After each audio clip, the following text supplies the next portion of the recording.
Hello friends, आप सब कैसे हो। आई होप आप अच्छे होंगे। आज हम आपके लिए लेके आए हैं UPSC mains GS paper third में हमारा टॉपिक है डिजास्टर मैनेजमेंट। डिजास्टर मैनेजमेंट में हम बात करते हैं आज लेसन 6 की ओर। लेसन 6 है हमारा पर्यावरण प्रभावी आकलन, मतलब हमारी जो पर्यावरण पर क्या क्या प्रभाव पड़ते हैं हम आज उनका आकलन करेंगे।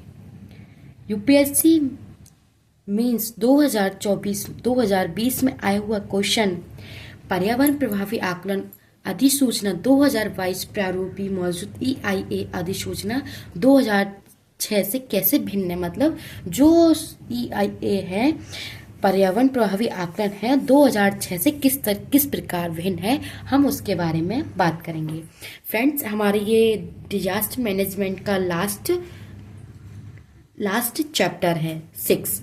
अब हम बात करेंगे अपने नेक्स्ट टॉपिक पे। आज हमारा लास्ट टॉपिक देखने को मिला है पर्यावरण प्रभावी आकलन। यह पर्यावरण पर प्रभावित गतिविधियां या परियोजनाओं के अभाव का पूर्वानुमान लगाने वाला अध्ययन है। मतलब ये अनुमान लगाता है कि किस तरीके से पर्यावरण पर क्या प्रभाव पड़ रहा है, क्या आकलन हो सकता है। उत्पत्ति 1970 से संयुक्त राज्य अमेरिका में नेशनल, मतलब ये उत्पत्ति जो हुई थी ये संयुक्त राज्य अमेरिका में हुई थी। इन्वायरमेंट पॉलिसी एक्ट NEPA, ये एक हमारा योजना चलाई जा रही है। EIA भारत में शुरुआत, मतलब इन पर्यावरण प्रभावी आकलन भारत में शुरुआत कब से हुआ था, किस प्रकार, हम टू द पॉइंट बात करते हैं। 1976 में 77 योजना सन 1976-77 योजना आयोग द्वारा नदी घाटियों की परियोजनाओं का परीक्षण पर्यावरणीय दृष्टिकोण से करने की शुरुआत की गई है। मतलब जो परियोजना है वो इन 76-77 के द्वारा परीक्षण करने की दृष्टि से शुरुआत ही की जाएगी। 1994 में केंद्र सरकार द्वारा परियोजना मंजूरी प्रशासन निर्णय, लेकिन वैधानिकता का अभाव है। 1994 पर्यावरण संरक्षण अधिनियम 1986 के तहत प्रख्यात पर्यावरणीय प्रभावी आकलन अधिसूचना जारी की गई है। 2006 में पर्यावरण व वन मंत्रालय ने नई कई परियोजनाओं जैसे खनन, ताप ऊर्जा संयंत्र, नदी घाटी आदि के लिए पर्यावरण मंजूरी हेतु EIA प्रभावी अनिवार्य है। मतलब पर्यावरण प्रभावी आकलन की जो प्रक्रिया करने के लिए अनिवार्यता दिया गया है। ये हमारे टू द पॉइंट कुछ हो गए जो भारत के शुरुआती दौर में हुए थे, और हमारी डेफिनेशन पर्यावरण प्रभावी आकलन की प्रस्तावित गतिविधियों या परियोजनाओं का अभाव को पूर्व अनुमान लगाना पर्यावरण प्रभावी आकलन कहलाता है। फ्रेंड्स, मैं आपके लिए to the point notes cover कर रही हूँ। Please guys support me, video को ज़्यादा से ज़्यादा लाइक करें, शेयर करें एंड सब्सक्राइब करना ना भूलें। फ्रेंड्स, आपको यूपीएससी मेंस के GS paper first, second, third के टॉपिक वाइज नोट्स चाहिए तो आप मेरे चैनल की प्लेलिस्ट में जा सकते हैं। मैंने वहाँ पे अपलोड कर दिए हैं टॉपिक वाइज नोट्स। अब हम बात करते हैं पर्यावरण प्रभावी आकलन EIA लाभ। इसके क्या क्या लाभ होते हैं हम बात करते हैं। जैसे सहभागिता, निश्चितता, व्यवहारिकता, लागत प्रभाविता, विश्वसनीयता, जवाबदेहिता, लचीलापन, पारदर्शिता, ये हमारे कुछ पर्यावरण प्रभावी आकलनों के लाभ हैं जिनके द्वारा पारदर्शिता, जवाबदेहिता, इन हम टू द पॉइंट अपने मेंस की जो आंसर राइटिंग होती है हम उनमें आप ये टू द पॉइंट ऐसे रख सकते हैं। अब हम बात करते हैं पर्यावरणीय प्रभावी आकलनों की प्रक्रिया क्या चरण है, कितने प्रकारों की तरफ से करते हैं। जैसे जांच की सर्चिंग, मतलब हम जांच करके चरण वाइज चरण अपना कार्य कर सकते हैं। 2 प्रयोजन स्कोपिंग, मुद्दों व प्रभावों की पहचान, मतलब किन किन मुद्दों की वजह से ये कार्य हो रहा है नहीं हो रहा है उसके बारे में बात करेंगे। 3 बेसलाइन अध्ययन, परियोजनाओं के विकास कार्य के प्रारंभ से पहले की पर्यावरणीय स्थिति का आकलन करने के लिए हम बेसलाइन अध्ययन करते हैं। 4 प्रभावों की भविष्यवाणी, मतलब तकनीकी व सबसे कठिन चरण होता है जिसकी हम भविष्यवाणी करते हैं, अनुमान लगाते हैं। 5 संबंध का मापन एवं पर्यावरण प्रभावी आकलन की रिपोर्ट, मतलब जो हमारे आकलन किए जाते हैं उनकी रिपोर्ट के बारे में बात कर रहे हैं। सॉरी फ्रेंड्स, समन उपाय, वैकल्पिक उपाय, परियोजनाओं की मंजूरी की निरंतर करना, पर्यावरण प्रबंधन योजना EIA की रिपोर्ट द्वारा हम समन का मापन, जो प्रभावी पर्यावरण प्रभावी आकलन की रिपोर्ट है, इनके द्वारा ला सकते हैं। 6 जन सुनवाई EIA मतलब पर्यावरण प्रभावी आकलन रिपोर्ट के पश्चात जनता की सूचित करना व परामर्श करने का अनिवार्यता दी जाती है। मतलब जैसे कि हम कोई कार्य कर रहे हैं तो हमें पहले उसको सभी डिटेल वाइज पूरे ग्राम सभा शहरों में हमें उसकी जानकारी दे देनी चाहिए ताकि वो परामर्श देना अनिवार्य है। पर्यावरण प्रबंधन योजना, समन व मुआवजाओं की रूपरेखा, निर्णय डिसीजन मेकिंग, सभी की जवाबदेहिता, सभी की हाँ मंजूरी लेना अनिवार्य है। मैनेजर कमेटी, समिति तथा संबंधित मंत्रालयों के किसी अधिकारी द्वारा निर्णय लेना, योजनाओं की मंजूरी, खारिज या संशोधन की अनुशंसन द्वारा कार्य करना। और 9 है हमारा पोस्ट मैनिटरिंग, पोस्ट करना, हर किसी को बताना। अब हम बात करते हैं घटकों के बारे में। पर्यावरण प्रभावी आकलनों के घटक कौन कौन से घटक हैं, हम आपको मैप वाइज आपको दर्शाते हैं। जैसे कि वायु पर्यावरण, भूमि पर्यावरण, ध्वनि पर्यावरण, सामाजिक आर्थिक स्वास्थ्य पर्यावरण, जलीय पर्यावरण, जोखिम आकलन, जोखिम पर्यावरण, पर्यावरण प्रभावी योजना।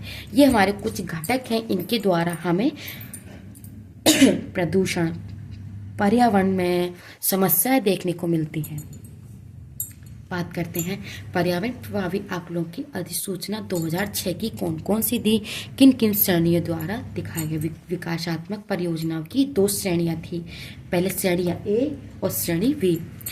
ए के बारे में बात करेंगे, जैसे कि राष्ट्रीय स्तरों का मूल्यांकन, पर्यावरण प्रभाव आकलन एजेंसियां व विशेषज्ञ मूल्यांकन समिति, और अनिवार्य पर्यावरण मंजूरी की आवश्यकता स्क्रीनिंग श्रेणी। ये ए श्रेणी थी जिसके द्वारा हमारे विकास परियोजना 2006 की पर्यावरण प्रभावी आकलन की सूचनाएं दी गई थी। अब हम बी के बारे में बात करेंगे, जैसे कि राज्य स्तरीय मूल्यांकन, राज्य स्तरीय पर्यावरण प्रभावी आकलन प्राधिकरण व राज्य स्तरीय विशेषज्ञ व मूल्यांकन समिति, स्क्रीनिंग की आवश्यकता।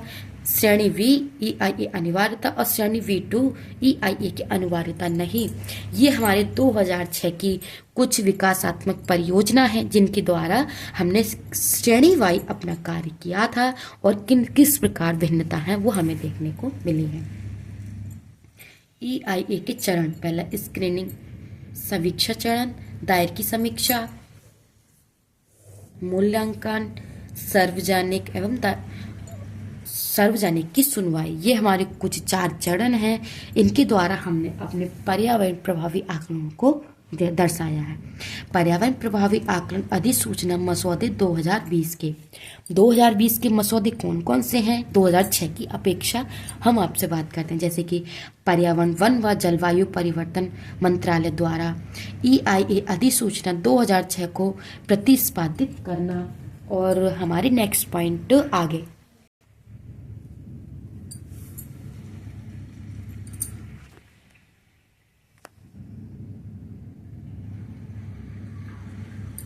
अब हम बात करते हैं परियोजना की श्रेणी और पर्यावरण मंजूरी की जरूरत है। मतलब श्रेणी के बारे में बात करके और हमें पर्यावरण से जरूरत की मंजूरियों के बारे में बात करेंगे। श्रेणी A व B, अनिवार्य पर्यावरण मंजूरी की आवश्यकता, मतलब जो हमारे पर्यावरण में अनिवार्यता है उसकी मंजूरी देना आवश्यक है। और श्रेणी B, अनिवार्य पर्यावरण मंजूरी की आवश्यकता नहीं है। मतलब इसमें B में हमें अनिवार्य पर्यावरण की आवश्यकता नहीं है और A व B1 में हमें आवश्यकता है। और छूट प्राप्त परियोजना जैसे कि अपतटीय व तटवर्ती तेल, गैस व शेल अनावेश और 25 मेगावाट की जल विद्युत परियोजनाओं की छूट है। कमता क्षेत्र की 2 के से 10 के हेक्टेयर के बीच सिंचाई परियोजना और छोटे व मध्य स्तर के सीमांत संयंत्र के लिए आदि के लिए छूट की प्राप्त परियोजनाओं दी गई है। अब हम बात करते हैं अपने नेक्स्ट पॉइंट पे सार्वजनिक सुनवाई अवधि नोटिस 30 दिन से घटकर 20 दिन किया गया है, क्योंकि जो नोटिस दिए जाते हैं अवधि सुनवाई नोटिस कर देते हैं, पहले वो 30 दिन का था, अब वो 20 दिन का कर दिया गया है। परियोजनाओं की छूट 3 श्रेणियों में कई परियोजनाओं की सार्वजनिक जांच से छूट मिली गई है। वार्षिक रिपोर्ट जारी करना, पोस्ट फैक्ट क्लियरेट वर्तमान में संचालित परियोजनाओं का भी मंजूरी दी गई है। आलोचना, इसकी आलोचना भी की गई है। किस प्रकार बात करते हैं, नियमों के उल्लंघन की संभावनाओं को बढ़ावा, कार्योत्तर में मंजूरी, सरकार मजबूत, जनता कमजोर, रणनीतिक परियोजनाओं को आसानी से मंजूरी और समय में कटौती, जन जागरूकता में कमी। ये हमारी कुछ आलोचना है। फ्रेंड्स, आप सभी लोगों को नोट्स कैसे लगे कमेंट सेक्शन में बताना, एंड वीडियो को ज़्यादा से ज़्यादा लाइक करना, शेयर करना एंड सब्सक्राइब करना ना भूलें। फ्रेंड्स, आपके लिए वीडियो नोट्स एक बार दिखा देती हूँ ताकि आप नोट्स अच्छे से बना सकें, ताकि आप टू द पॉइंट अपने नोट्स कवर करें और अपनी प्रिपरेशन अच्छे से करें। फ्रेंड्स, कमेंट सेक्शन में आप ये भी बताना ज़रूर कि आपके नोट्स कितने हेल्पफुल होते हैं। अगर मुझसे कोई गलती होती है उसके लिए मैं माफ़ी चाहती हूँ।